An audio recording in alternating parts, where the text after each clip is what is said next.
Good morning, good afternoon, good evening. I hope I've reached you in a positive moment.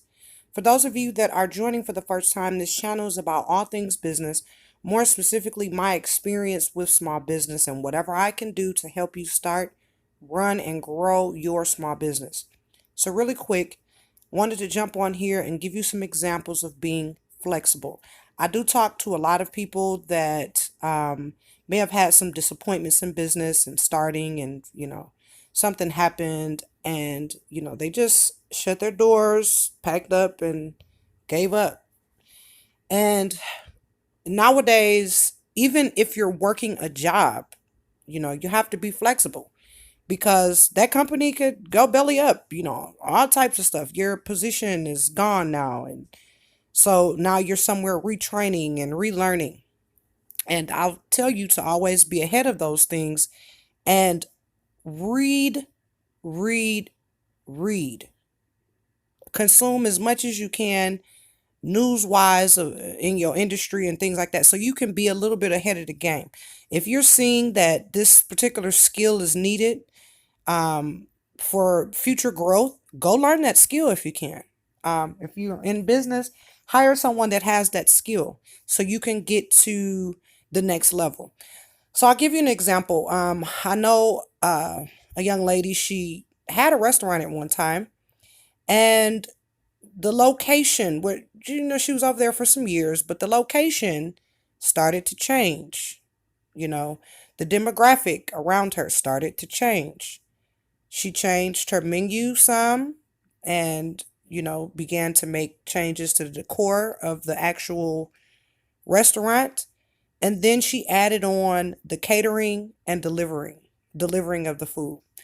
So eventually she could hardly get anyone to sit down and physically eat in the restaurant, but she still was able to sustain herself because she had those other things, other irons in the fire. And we don't talk as much as we used to because she's really busy. But I love speaking with her because I don't know how she just looked around her. She kept her eyes open. She stayed going to council meetings and knowing stuff that's getting built up around her and in that community. She was on top of it all the way. And that is how you have to be. I wouldn't doubt that if the restaurant didn't work out and she just did just catering, just the catering only, I think she still would make pretty good money. You know what I'm saying? This is her goal. This was her passion. This was her dream. She wasn't willing to just pack up and go and accept defeat. Same thing with people that like do lashes and the people that do hair and things. So you may be in a physical shop, but as you see that shop itself is, not really getting clients, or people are not really coming to you, begin to go to them. Figure out, maybe you and a few other people can get one of those barber buses, and create some type of mobile thing for yourself. Okay? You have to be flexible and anticipating downturns. So maybe you just have a little bit more cash in reserve. Maybe you're putting away a little bit more to, weather you through some tough financial storms where the business is slowing down. I know people that are into the tax business. That's a seasonal. It can be a year round business, but for most people, it's just a seasonal thing. But what they do is they take that money. They have enough money left over for their marketing and other things for the next year. That's how that works.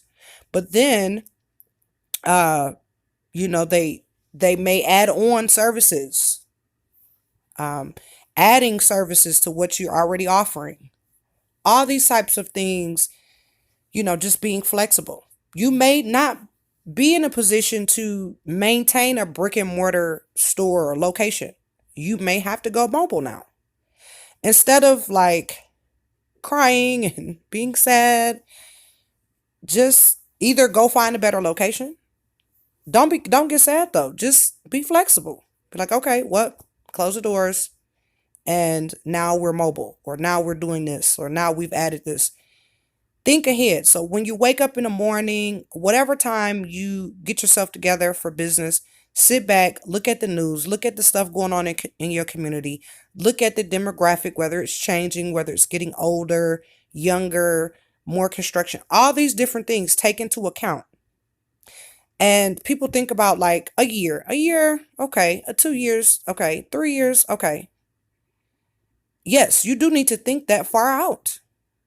Yes, it is important. There's some things that, companies are fighting to get into certain areas, and, they're blocked because they're like, okay, no, we don't want you in this area, or you're going to have to make this certain deal to come to this area, and finally they get approved, and the construction is right in front of your restaurant or your business. People can barely turn into your lot, or it's just too much of a hassle when people pass you up now.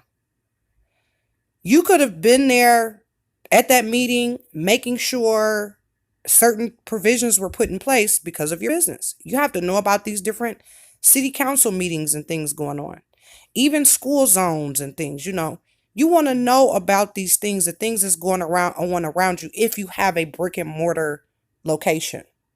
It may be time to move. It may be time to get another location.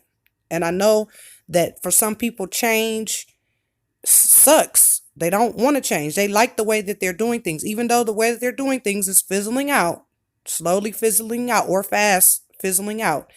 They still want to keep on, keep on. That's how you have these people in the restaurant business. They owe all this money, and they're stressed out. And it's no more about the passion of someone's passion of cooking. It's not about the food or the customers anymore. It's about hurry up and give me this money and get out. Customer service is horrible. People don't know if they're going to get paid. All of this craziness because people have failed to observe what's going on around them and adjust.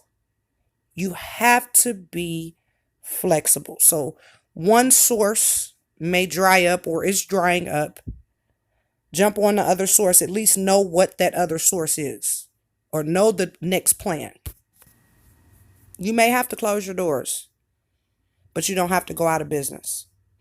So remember that. Remember to be flexible. Remember to get as much information as you can about your community, about your customers, about the problem that you're solving, and the solution that you're offering.